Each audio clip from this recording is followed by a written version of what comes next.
So my own take on what Hugo has done is to flesh out in an interesting way one scenario that is a possibility. And I may have a different opinion with him on the probability of that scenario, but I certainly think it's an interesting scenario to talk about.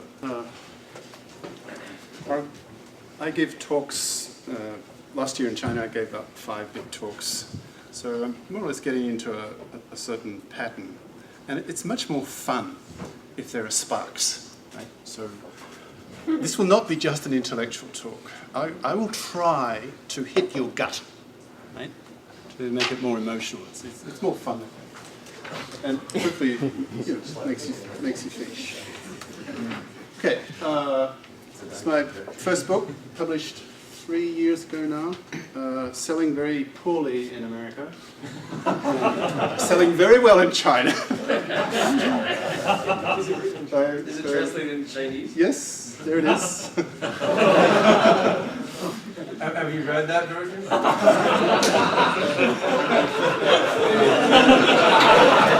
No. So it's so the Chinese press that did this is the equivalent of MIT press. So I was very happy about that. Okay, so here's the argument in a nutshell. A lot of it is uncontroversial in this community, of course.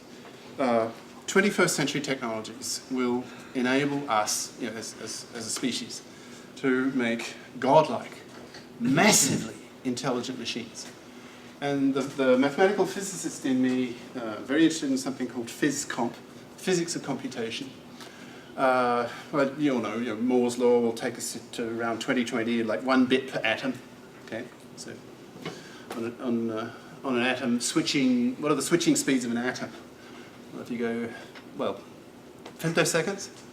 Okay, so if you had a femtotect, well, so a nanotect grain of sand, the total bit flips computing potential of that grain of sand compared to the human brain estimates are greater by, I don't know, a factor of billions. So what I'm trying to say is AGI will take us up to more or less human level, okay? But there's far more, way beyond that. And the physics says that's possible. So let me try and give you some of the numbers. So personally, I see the greatest political problem, our global politics this century, later this century, will be dominated by this issue, the issue of species dominance. It's almost like a life calling to me. One of the reasons I'm in China is I see it as almost inevitable. So long as China doesn't crash the way Japan did in the 90s, if China continues going the way it's going, then sooner or later it will just be the dominant culture on the planet. I mean, how do you compete with a giant, right? 1.3 billion people, 10, 15, 20. Shenzhen is growing at 30% economically per year. I mean, how do you compete against that kind of thing? So when I give the talks to the Chinese, I usually have a translator, so I'll say something for a minute and then the translator will translate in Chinese for a minute and we just flip back and forth. And it works very well. So I say to them, and making a nationalist appeal to their Chinese ego, right? Because they've been badly bruised. We Anglo-Saxons, we're shits. I mean, what we did to China was just terrible. So they don't like us, right? And justifiably. Anyway, so I try to appeal to their nationalist ego and saying such things that it seems to me so that... are the Chinese Terrans or Cosmists? Yeah.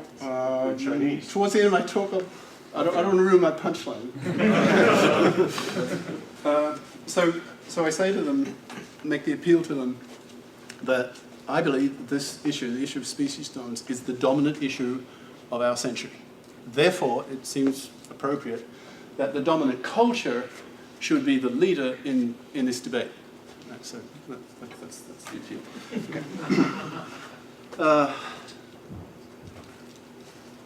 As our machines get smarter and smarter, and then the debate will be taken outside just the technological community like us. But this issue is not yet, it's starting to be not yet really out there with the public. Right? The media hasn't quite yet grabbed onto it, but that's changing fast. So as the machines get smarter, and here's like human IQ level, and here's machine IQ level, but as the brain-based industries get smarter, they will make the household robots increasingly smarter year by year, you know, the next year's model and so on. And as this IQ gap, the difference between human level and machine level, as that gets smaller and smaller, more and more people, you know, just ordinary people, the masses, if you like, will be asking questions like, well, good God, could these machines become as smart as us? Could they become smarter? Can they be stopped? Should they be stopped? What about the economic momentum? It would be enormous. Could you stop that? What about the military? I mean, the US-Chinese rivalry that will be growing. I mean, China's pouring money into its defenses. And America's getting worried. The Chinese government is a bunch of thugs, speaking frankly. I mean, well, I have some Chinese money here, but it'll take a while. It'll take a while to get out. But on the money is a picture of the man who has killed more people than Stalin or Hitler. According to recent biographies, Mao killed about 70 million people. Imagine putting Hitler on the euro. Right? Okay. So it's likely that the growing rivalry is, as China becomes more and more powerful, and America strongly disapproves of China, appropriately, so the military momentum, how are you going to stop the rise of intelligent soldier robots in the political context of this kind of rivalry? See? So then as this gap closes, the debate will heat up, you know, the dominance debate. Should we put a cap on the level of artificial intelligence, or should we just let it go on and on? And I see society splitting basically into two, arguably three major political groups. The first one, let me give you some labels just for convenience. I call the group, this is a philosophical, political group of human beings saying that we should build these godlike creatures because, I mean, you know, the big picture, the universe, and our pathetic little human lives snuffed out in 80 years in a universe that's billions of years old. Yeah, that kind of argument. And I call them Cosmists, based on the word cosmos, because that's 3 more minutes, you see. Okay. Second group, opposed because they will argue that it's too risky. Because if the machines do become hugely more intelligent than us, they may begin, and a key word in this whole debate is risk, right? We just don't really know.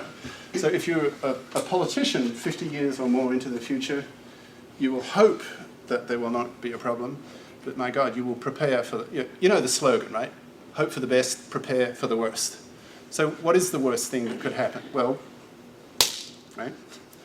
They may end up, they may feel so superior to us that they just treat us like mosquitoes, or they may wipe us out through indifference. They may do something that has the consequence that we get wiped out, and they don't give a damn, because we're just nothing. We're just so inferior to them. Like, you know, for all I know, what I'm doing right now, I'm killing how many bacteria? Right? Yeah, probably zillions, but I don't care. All right, so the gap closes, the debate heats up, the general public gets involved, the media, and then political parties start being formed, the assassinations start, the sabotage starts, and the general temperature rises, because we're not talking now about the survival of a country. Like if you were Russian, 1940s, you were fighting for your life. Right? Stalingrad. So the Nazis killed, what, 20, 30 million Russians, right? And Stalin, when he's pushing west to rid Russia of the scourge of Nazism, they were fighting for their life. Well, this time we're not talking about the survival of a country. We're talking about the survival of a species, us. Okay. So I'm arguing that the passion level will be so much higher than anything that we've had in our historical past. And let me jump ahead a little bit just to... You got about that. It's all in the paper. The arguments in favour, the arguments against. You can read all that in the paper. But given the time factor, this is what I find particularly gloomy. If things continue, on this axis you've got the number of people killed in major wars. Like, I was shocked to learn when I first moved to China, about the first week, that I've heard in the context of the American Civil War about 600,000, about 500,000 killed. I didn't realise that at the same time, in that same decade, was the so-called Taiping Rebellion in China, 20 million. So it was like the biggest conflict at that time. Anyway, so you ask yourself the obvious question: why is the scale of the killing going up? And obvious answer is, well, technology. Right? I mean, the American Civil War, you had rifles, and the bullets were about that big, and they hit you in the arm, you lost your arm. And then First World War, machine guns. Second World War, nuclear bombs. Well, if there's a major war over this issue of species dominance, because the passion level between these two major philosophical groups, deeply opposed, if there's a major war with late 21st century weaponry, extrapolate up the graph, and you get what I call Giga-Death. So I'll stop there. Stop there.